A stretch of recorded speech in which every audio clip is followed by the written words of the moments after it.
अब सऊदी अरब और इजराइल क्यों आ गए हैं आमने सामने, किस बात को लेकर हो रही है टकरार, चलिए बताते हैं। तो नमस्कार, स्वागत है आपका हमारे चैनल डेली सऊदी न्यूज पर। खबर शुरू करने से पहले एक जरूरी सूचना आपको दे दें कि अगर आप सऊदी में फंस गए हैं, कफील आपको छोड़ नहीं रहा है, आप परेशान हैं, वापस अपने घर लौटना चाहते हैं, तो घबराए नहीं, स्क्रीन पर दिए गए नंबर पर कांटेक्ट करें। इनका नाम अहमद अली है। ये आपको कानूनी प्रक्रियाओं के तहत महज 3 से 4 दिन के अंदर ही खरूज लगाकर सऊदी से फाइनल एग्जिट कराकर आपको सही सलामत अपने देश पहुंचा देंगे। देखिए, इजराइल हमास के बीच करीब 11 महीने से चल रहे युद्ध के बीच अब सऊदी अरब और इजराइल में ठन गई है।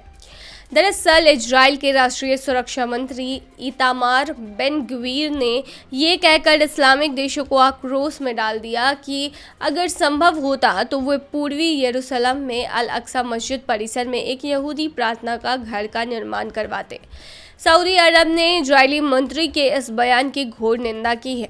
इजराइल के कट्टरपंथी सुरक्षा मंत्री इतामार बेन गवीर ने यहूदियों को यरूशलेम में अल अक्सा मस्जिद में प्रार्थना करने की अनुमति देने का भी आह्वान किया है।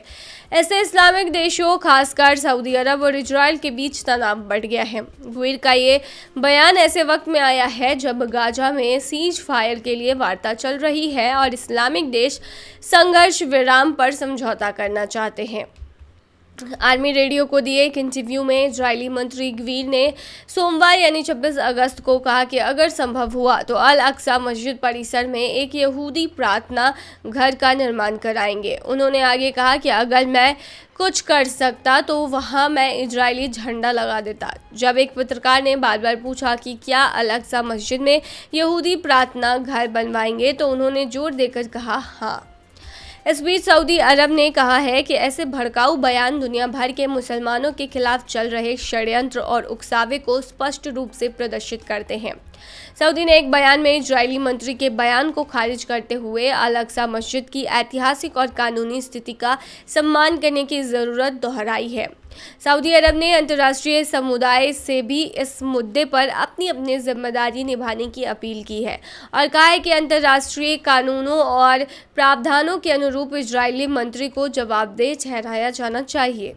सऊदी अरब की तीखी प्रतिक्रिया के बाद इजराइल के रक्षा मंत्री ने यह कबूल किया है कि गवीर के बयान से मिडिल ईस्ट के में एक नए तरह का तनाव पैदा हुआ है। रक्षा मंत्री योआव गैलेंट ने इजरायली मीडिया आउटलेट्स हारेत्स ने कहा है कि अल अक्सा मस्जिद पर यथास्थिति को कमजोर करना अनावश्यक है और इजराइल के लिए यह खतरनाक साबित हो सकता है।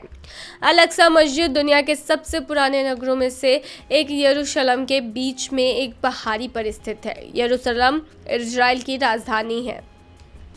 यहूदी इसे हरहा बयात या मंदिर पर्वत के रूप में जानते हैं। अंतर्राष्ट्रीय स्तर पर मुसलमान इसे अल हरम अल शरीफ कहते हैं।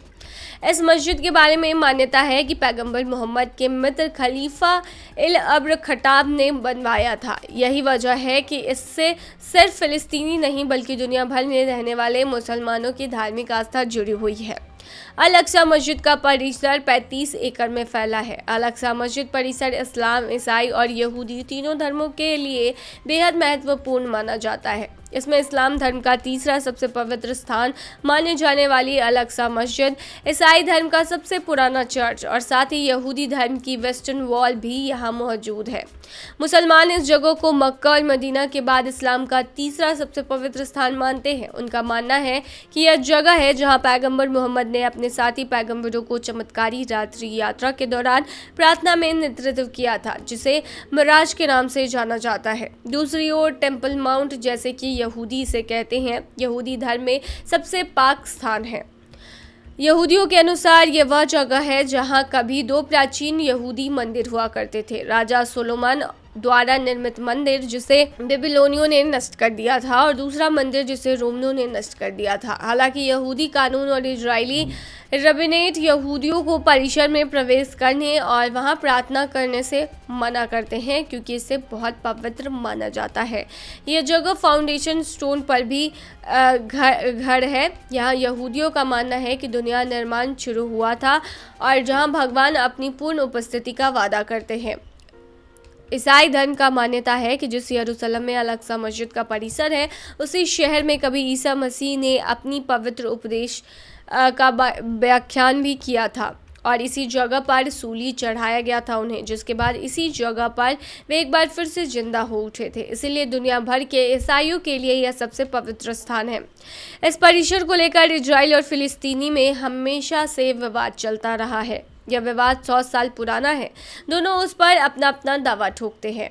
तो ये थी तमाम जानकारी। बने रहिए ऐसी तमाम खबरों के लिए डेली सऊदी न्यूज़ पर।